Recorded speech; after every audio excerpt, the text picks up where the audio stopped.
E aí, pessoal, fizeram? Ajeitaram? Não. Vamos fazer o resumo primeiro, então, né? Tem que relembrar antes de fazer a atividade. Então, vamos fazer o nosso resumo? Vamos começar?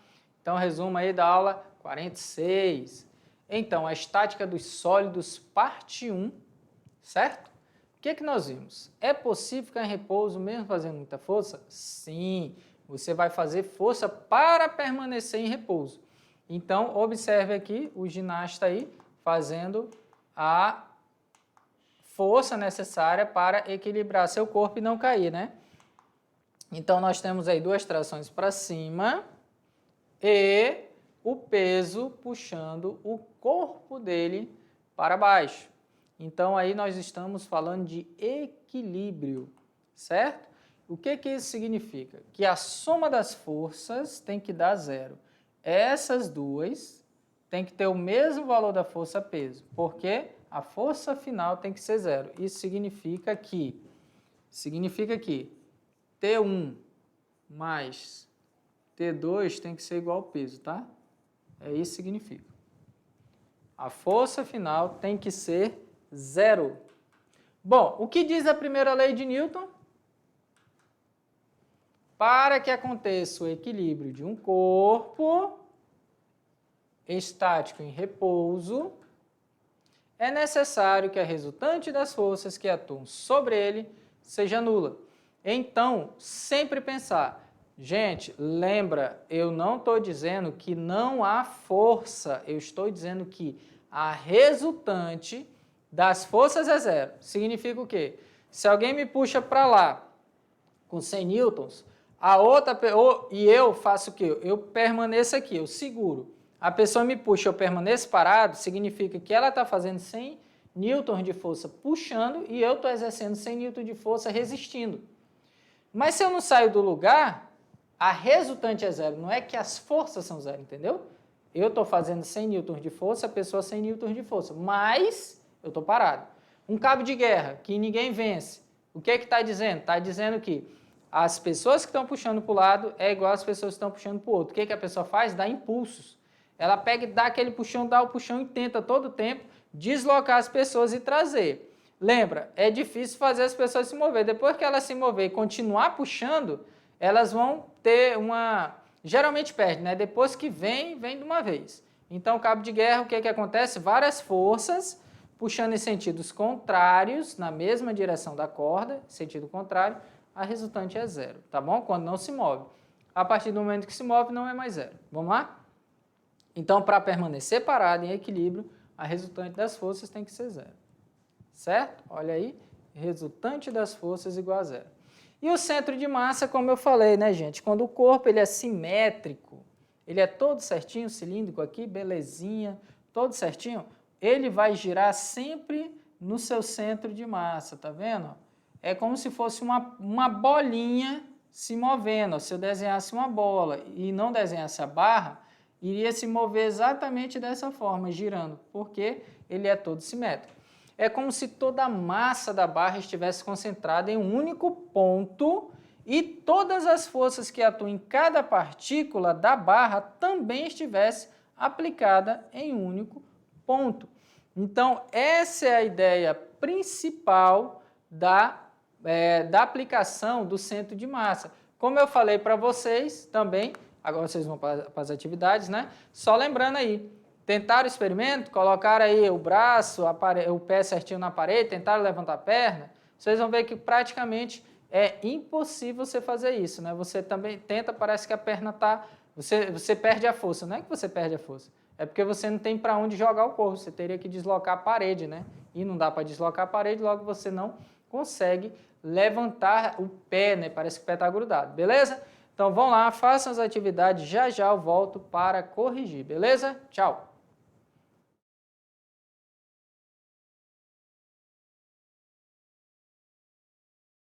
E aí, gente, fizeram as atividades, né? Atividadezinha tranquila, light aí, bem facinho, certo? Então vamos lá começar? Então olha aí, falando de centro de massa, né? Olha uma questão da PUC, né?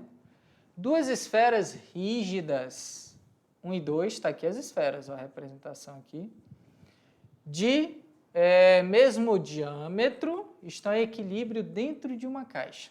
Olha só.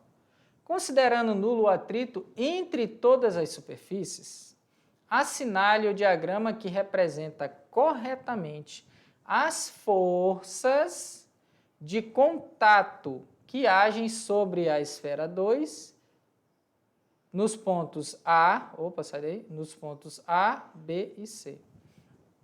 Então, olha só, representa as forças de contato que agem sobre a esfera 2 nos pontos A, B e C. As forças que estão interagindo aí com a esfera 2, certo? Então, vamos lá. Olha aí, ó. Em a esfera 1 aplica uma força oblíqua, né? A esfera 1 está apontando aonde? Ali. Tá? Olha a pergunta, gente. Isso aqui que é importante, ó. Assinale o diagrama que representa corretamente as forças de contato que agem sobre a esfera 2. Então, você vai dizer, aí você vai ter força de contato da esfera 1, da parede e de C, certo? São 3. Todos esses pontos. Eu tenho um ponto aqui, deixa eu apagar isso aqui que vai ficar melhor, colocar o pontinho. Ó, eu tenho um ponto aqui, eu tenho um ponto de contato aqui e tenho outro ponto de contato, tá vendo? 3 pontos de contato. Agora, como eu vou representar? Tá dizendo o que está agindo na esfera 2. Não é a esfera 2 agindo nos outros corpos. É os outros corpos agindo na esfera 2. Então, a primeira aí, eu estou vendo que a esfera 1 empurra neste ponto de contato a esfera 2. Está vendo ali a direção? Em B, a parede da direita aplica uma força horizontal e para a esquerda. Olha só, a parede está empurrando a bola para ela ficar parada. Só que ela se moveria se não tivesse atuação em C, no fundo. E está aplicando para onde? Olha aí. Então, lógico, né? Aí a letra A. Bem tranquila, tá vendo? Só que teve que ler corretamente o que está sendo pedido. Quais são as forças que estão atuando na esfera 2, certo? As forças externas da bola 1 e da parede do lado B e da parede do lado C, do chão e da parede, né? Então aí, beleza. 2. Ímãs são frequentemente utilizados, né, para prender pequenos objetos em superfícies metálicas, planas e verticais, como quadros de avisos e portas de geladeiras. Considere que um ímã colocado, no caso, a um grampo, esteja em contato com a porta de uma geladeira. Supondo que a força magnética que o ímã faz sobre a superfície da geladeira é perpendicular a ela e tem módulo Fm. Já vou mostrar aí. O conjunto ímã-grampo tem massa M0. Olha o que está falando. Eu tenho a superfície, está vendo aqui? Ó, essa superfície. Aqui está o ímã e aqui está o grampo, né? Olha o grampo aqui, está vendo? Esse é o grampo. Deixa eu apagar aqui. Beleza? Está aí toda a representação. Colei o grampo no ímã e simplesmente coloquei na superfície metálica vertical. O coeficiente de atrito estático entre a superfície da geladeira e do ímã é μ0. Tá vendo? Porque tem aí, o ímã vai grudar, né? E quanto mais atrito, melhor. Senão ele iria deslizar. Uma massa M está pendurada no grampo por um fio de massa desprezível, como mostra a figura. Olha aqui, ó, o objeto aqui. Desenhe no diagrama as forças que agem sobre o conjunto ímã-grampo, massa M, certo? Quais as forças que atuam? Represente pelo ponto preto no cruzamento dos eixos X e Y. Está aqui o ponto preto, ó, tá vendo? Você vai fazer a representação exatamente ali. Então, vamos lá. Ponto preto, tá.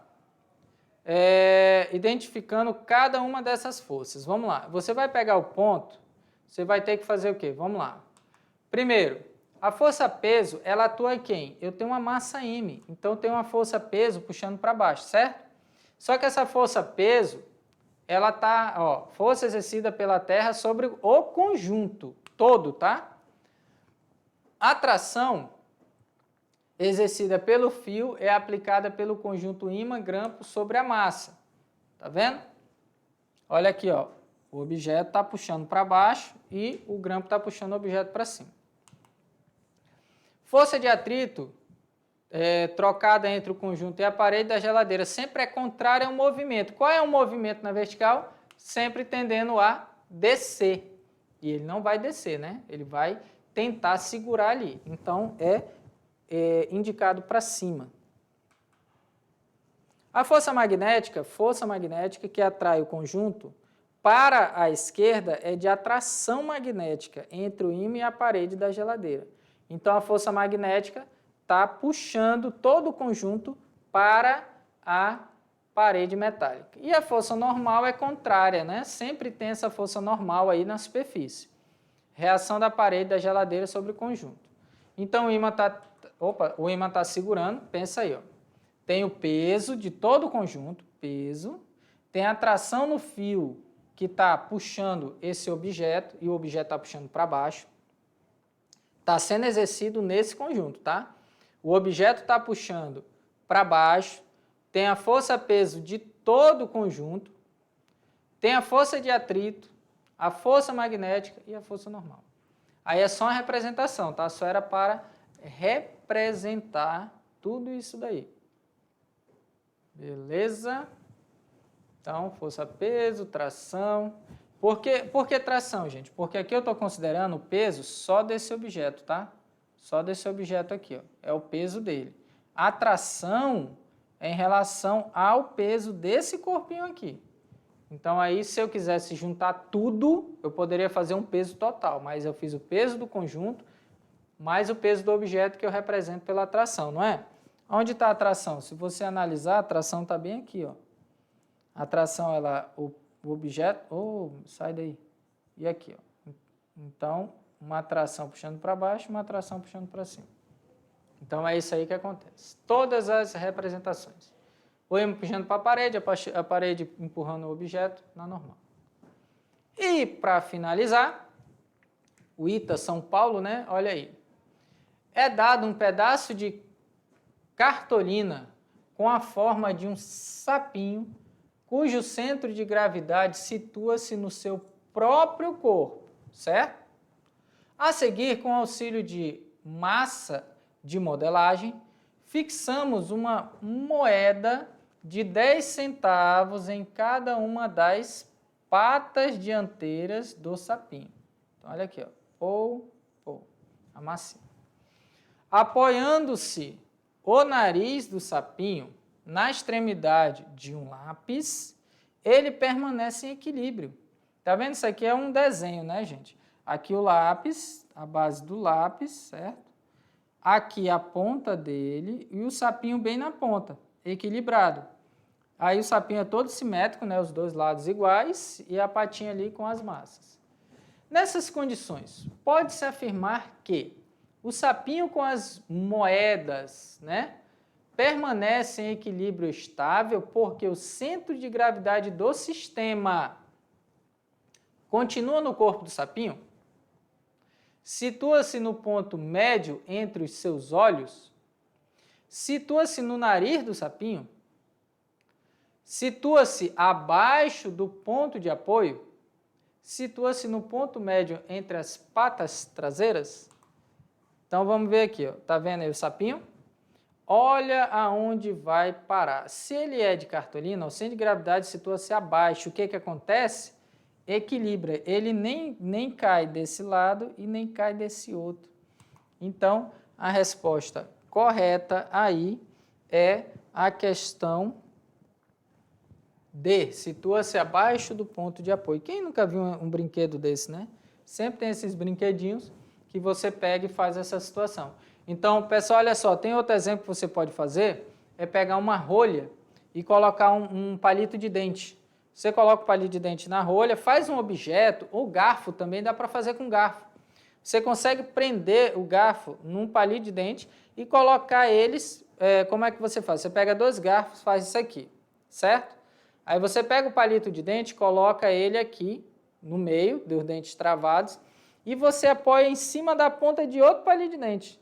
Ele fica preso, porque o centro de gravidade ele vai estar abaixo, porque as 2 pernas do garfo estão lá para baixo. Então o centro de massa está abaixo do ponto de apoio. Então ele fica estável. Lógico que se você girar alguma coisa ele vai cair, mas se estiver certinho, paradinho, ele fica equilibrado. Então essa aula foi para mostrar que o centro de massa ele é importante quando você quer equilibrar objetos. Na próxima aula a gente vai ver o quê? Vai ver como você equilibra, por exemplo, uma gangorra. Como que uma pessoa de maior massa pode brincar com uma pessoa de menor massa? Vai pensando aí, certo? Como é que eu posso fazer isso? Você vai entender como eu faço essa situação. Beleza? Então, gente, a gente vai ficando por aqui e até a próxima aula. Tchau!